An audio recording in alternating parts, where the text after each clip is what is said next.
श्री सद्गुरु महाराज की जय। रामायण प्रवचन सप्तम सोपान उत्तरकांड। श्री राम जी का अयोध्या आगमन और राज्याभिषेक। वहां नंदीग्राम की पर्णकुटी में बैठे हुए भरत जी के मन में तरह तरह की बातें उठ रही हैं। मात्र एक दिन का समय बच रहा है, अब तक प्रभु आए नहीं, क्या कारण है? शायद मुझे कुटिल जानकर प्रभु ने भुला तो नहीं दिया। जो करणी समुझै प्रभु मोरी, नहीं निस्तार क्लप शतकोरी। जन अवगुण प्रभु मान न काऊ, दीन बंधु अति मृदुल स्वभाव। मोरे जिये भरोस दृढ़ सोई, मिले ही राम शगुन शुभ होई। भक्त जब तक भगवान पर पूरा विश्वास नहीं करेगा तब तक भगवान मिल नहीं सकते। इसलिए गोस्वामी जी ने विश्वास को शिव का रूप और श्रद्धा को पार्वती का रूप मानकर वंदना की है, क्योंकि इनके बिना हृदय स्थित परमात्मा को सिद्ध पुरुष भी नहीं देख सकते हैं। भवानी शंकरो वंदे श्रद्धा विश्ववास रूपिनो, याभ्यांग विना न पश्यन्ति सिद्धा स्वान्तः अस्तमीश्वरम। बालकांड।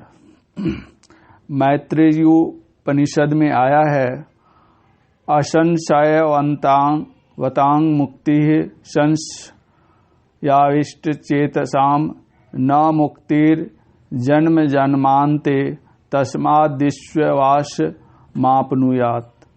अर्थात असंशय वालों की ही मुक्ति मिलती है, और संशय वालों को ही मुक्ति मिलती है। संशय वालों को कई जन्मों में भी मुक्ति नहीं प्राप्त होती। अतः विश्वास प्राप्त करना चाहिए।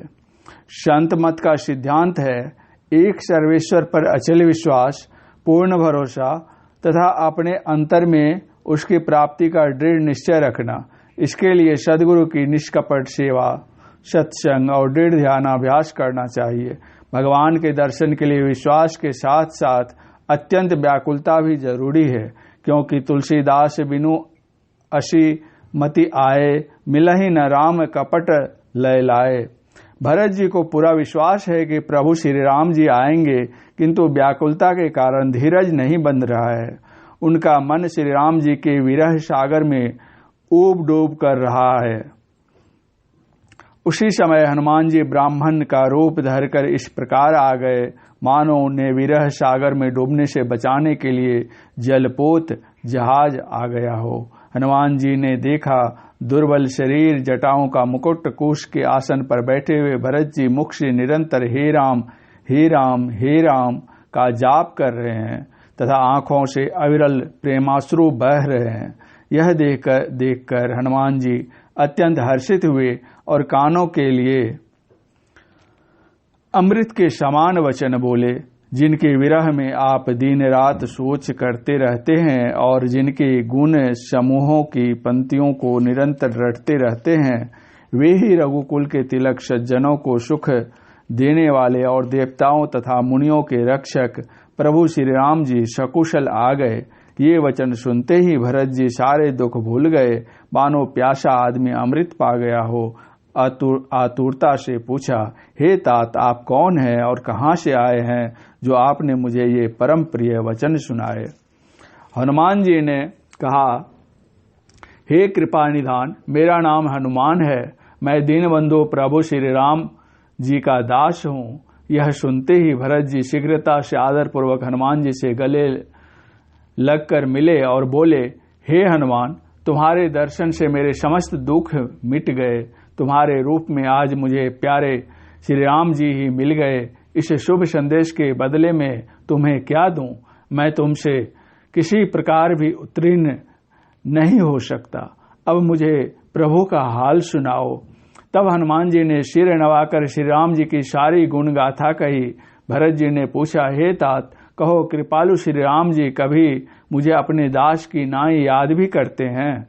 भरत जी के अत्यंत नम्र और निश्चल वचन सुनकर हनुमान जी उनके चरणों पर गिर पड़े और विचारने लगे कि जिनके गुण समूहों का वर्णन स्वयं प्रभु श्री राम जी करते रहते हैं, वे भरत जी ऐसे विनम्र, परम पवित्र और सद्गुण संपन्न क्यों न हो। हनुमान जी ने कहा, हे नाथ, आप श्री राम जी के प्राणों के समान प्रिय है, मेरा वचन सत्य है। फिर भरत जी के चरणों में सिर नवाकर हनुमान जी तुरंत ही श्री राम जी के पास लौट गए और उन्होंने सब कुशल कही। तब प्रभु हर्षित होकर विमान पर चढ़कर चले। इधर भरत जी हर्षित होकर नगर में आए और यह समाचार गुरु जी को सुनाए, फिर राजभवन में माताओं को सुनाए। क्षण भर में यह समाचार पूरे नगर में फैल गया। सुनते ही लोग हर्षित होकर राजभवन की ओर दौड़ पड़े। स्त्रियां आकाश में विमान को आते देखकर मंगल गान करने लगी। प्रभु ने नगर के समीप विमान को उतरने की प्रेरणा की। तब वह पृथ्वी पर उतरा। विमान से उतरकर श्री राम जी ने उनसे कहा, तुम अब अपने स्वामी कुबेर के पास जाओ। श्री राम जी की प्रेरणा से विमान चला गया। भरत जी सब लोगों के साथ गुरु वशिष्ठ जी को आगे करके आए। गुरु महाराज को देखते ही दोनों भाई श्री राम लक्ष्मण दौड़कर उनके चरण कमलों में लिपट गए। गुरु वशिष्ठ जी ने उठाकर दोनों को हृदय से लगाकर आशीर्वाद दिया और कुशल पूछी। श्री राम जी ने कहा, आपकी दया से कुशल है। फिर भरत जी प्रभु के चरण पकड़कर पृथ्वी पर पड़ गए। वे उठाए उठते नहीं। तब श्री राम ने जबरदस्ती उठाकर उन्हें हृदय से लगा लिए।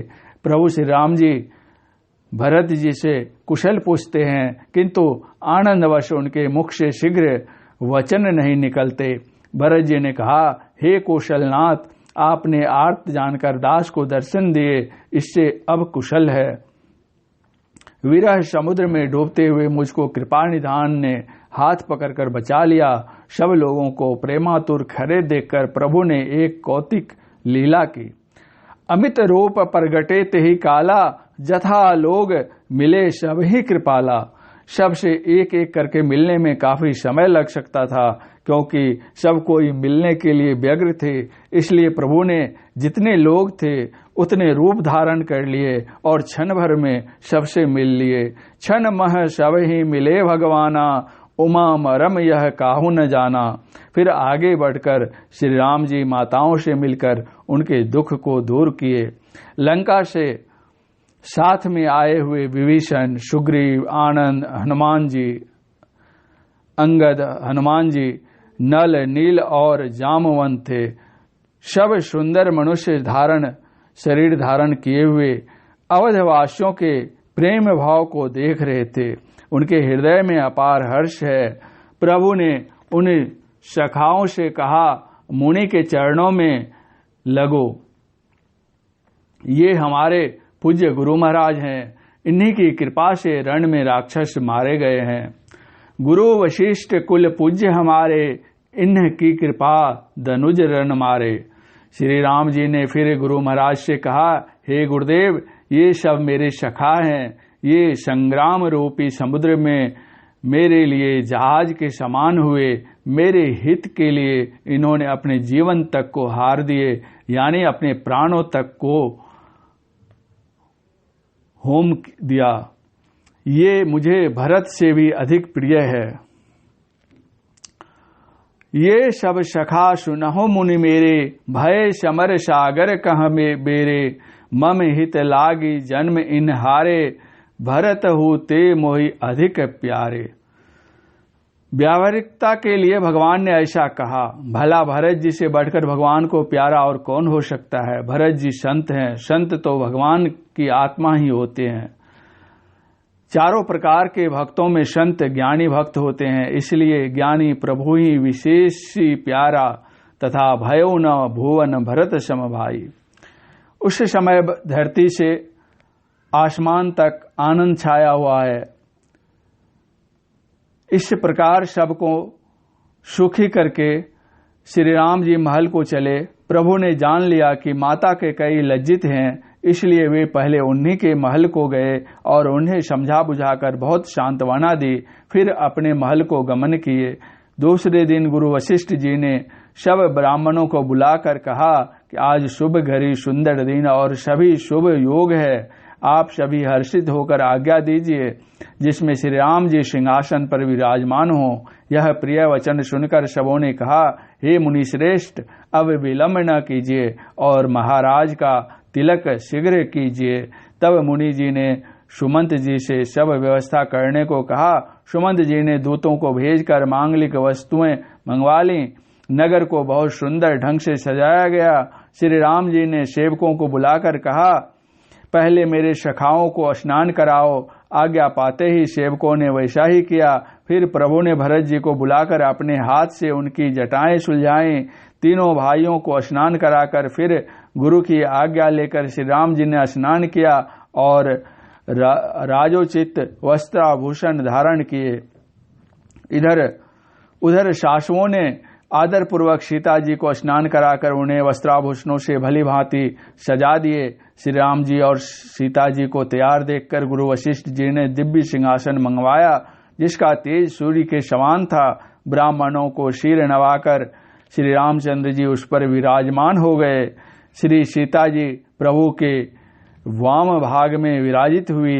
देवताओं ने फूल बरसाए, नगारे बजाए, ब्राह्मणों ने वेद मंत्रों का उच्चारण किया, सबने जय जयकार की। सबसे पहले मुनि वशिष्ठ जी ने तिलक किया, फिर उन्होंने सब ब्राह्मणों को तिलक करने की आज्ञा दी। श्री राम जी और श्री सीता जी को राज सिंहासन पर देखकर माताओं ने आरती उतारी और अपना जन्म सफल समझा।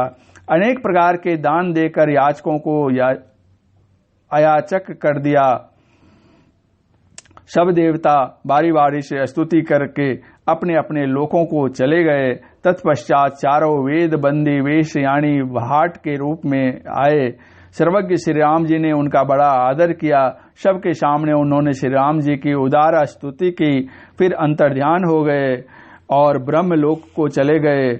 उसके बाद शिव जी आए और बड़े भावुक होकर स्तुति की। हे रघुनाथ, महान मद मोह और ममतामयी रात्रि के अंधकार समूह को नाश करने के लिए आप सूर्य के तेजोमय किरण समूह हैं।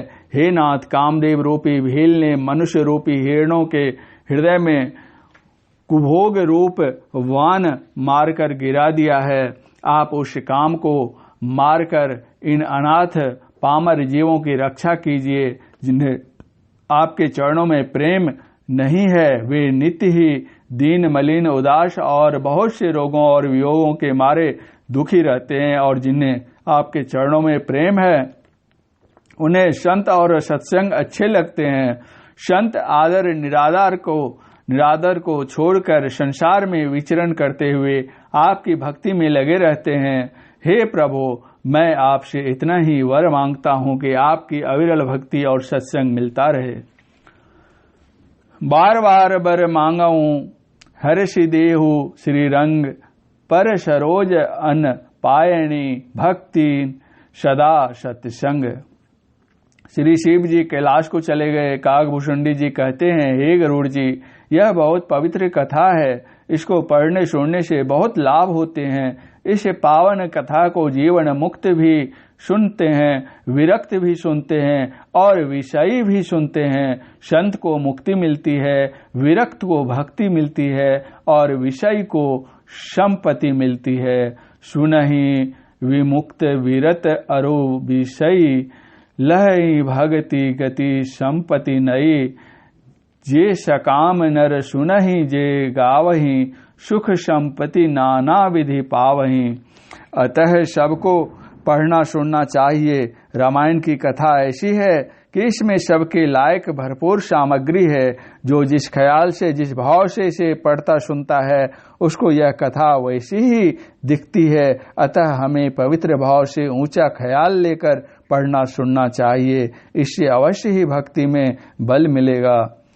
भगवान श्री राम जी के साथ में आए हुए लोगों को अयोध्या का आनंदोत्सव देखते हुए 6 महीने बीत गए, उन्हें पता ही नहीं चला।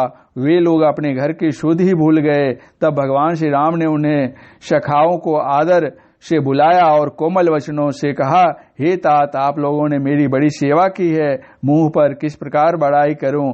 मेरे हित के लिए आप लोगों ने अपने घरों को तथा सब प्रकार के सुखों को त्याग दिया। इससे तुम मुझे अत्यंत ही प्रिय लग रहे हो। छोटे भाई, राज्य, संपत्ति, जानकी, अपना शरीर, घर, कुटुंब और मित्र, ये सभी मुझे प्रिय हैं, परंतु तुम्हारे समान नहीं।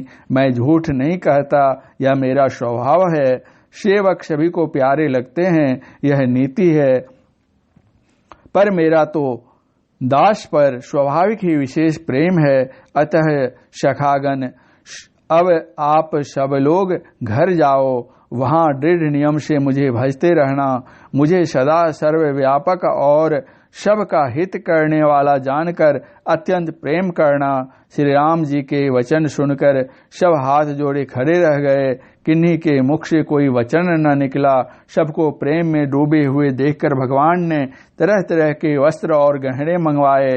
भरत जी ने अपने हाथों सुग्रीव को पहनाए, विभीषण को लक्ष्मण जी ने पहनाए, जामवंत और नल, नील आदि को भगवान श्री राम ने अपने हाथों से पहनाए। पुनः सबको समझाकर प्रभु ने विदा किया। तब अंगद अपनी जगह से उठे और हाथ जोड़कर अत्यंत प्रेम भरी वाणी में बोले, सुनु सर्वज्ञ कृपा सुख सिंधो, दीन दया कर आरत बंधो। मरति बेर नाथ मोहि बाली, गयो तुम हारे ही कोछे घाली। असरण शरण विरद संभारी, मोहि जनि तजहु भगत हितकारी। मोरे तुम प्रभु गुरु पीतु माता, जाऊं कहाँ तजि पद जल जाता। तुम्हि विचारी कहु नर नाहा, प्रभु तजि भवन काज मम काहा। बालक ज्ञान बुद्धि बलहीना, राखहु शरण नाथ जन दीना। नीची टहल गृह कै सब करिहो, पद पंकज विलोकी भवतरी हो। अश कही चरण परेउ प्रभु पाही, अब जनि नाथ कहु गृह जाही। अंगद के विनम्र वचन सुनकर करुणा की सीमा श्री राम जी उनको उठाकर हृदय से लगा लिए। प्रभु के नेत्रों में प्रेमाश्रुओं का जल भर आया। तब भगवान ने अपने गले की माला, वस्त्र और मणि, रत्नों के आभूषण अंगद को पहनाकर बहुत प्रकार से समझाकर विदा की। भरत जी, लक्ष्मण जी और शत्रुघ्न जी तीनों भाई उन्हें कुछ दूर तक पहुंचाकर लौट आए। हनुमान जी को प्रभु ने अपनी सेवा में रख लिया। काकभूषणी जी कहते हैं, हे गरुड़ जी, श्री राम जी का चित्त वज्र से भी अधिक कठोर और फूल से भी अत्यंत कोमल है। तब कहिए वह किसकी समझ में आ सकता है। कुलिशहु चाहि कठोर अति, कोमल कुसुम ही चाहि। चित खगेश रघुनाथ कर, समझी परई कहु काही। श्री सद्गुरु महाराज की जय।